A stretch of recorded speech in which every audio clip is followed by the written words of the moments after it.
Hello दोस्तों, कैसे हैं आप सब। आज फिर से कुछ नई इन्फॉर्मेशन के साथ आपके सामने हाजिर हुए हैं। इस बार न्यूज है जापान से।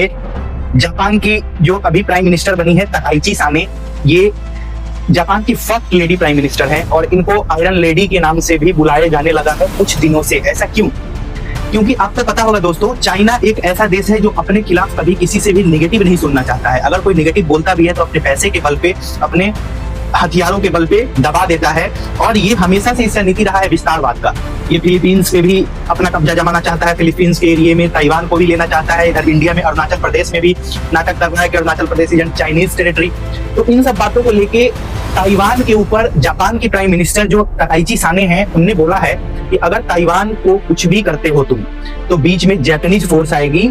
और ठोक के बोला है उसने, बिल्कुल आएगी। और से ही ऐसा पता चला है, ऐसा न्यूज है कि वो मिसाइल्स वगैरह ऑर्गेनाइज करना शुरू कर दिए हैं। जापानीज पूरी तरीके से रेडी टू फायर मोड में है कि अगर ताइवान के ऊपर चाइना कुछ भी करता है तो जापान इंटरवीन करेगा, इंटरफेयर करेगा। क्योंकि उसको पता है कि अगर वो ताइवान तक पहुंच गया तो जापान वहां से 80-100 किलोमीटर की दूरी पे जापान का आइलैंड होता है, उसमें भी वो जाने की कोशिश करेगा। क्योंकि इनका तो नीति ही यही है ना, चाइनीज चाहते ही यही है कि हम पूरी दुनिया पे कब्जा कर लें और हमको कोई कुछ ना बोले।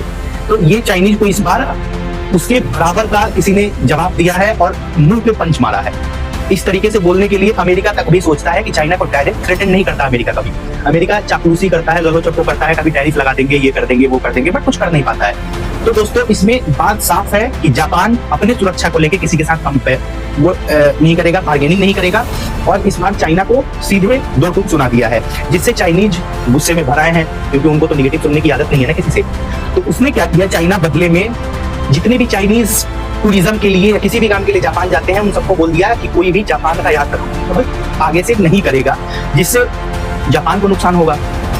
जापान एक छोटा देश है, वहाँ कुछ टूरिज्म से भी पैसे आते हैं। तो पता चला है कि एक दिन में लगभग 10,000 चाइनीज अपना टिकट कैंसिल किए हैं जापान जाने के लिए। और दूसरा, इसने जो सी फूड इंपोर्ट होता था जापान से, उसको भी इंपोर्ट करने से मना कर दिया है चाइनीज ने। चाइनीज की जल गई है, पहली बार कोई टक्कर का मिला है जो मुंह पे खुला जवाब दे रहा है।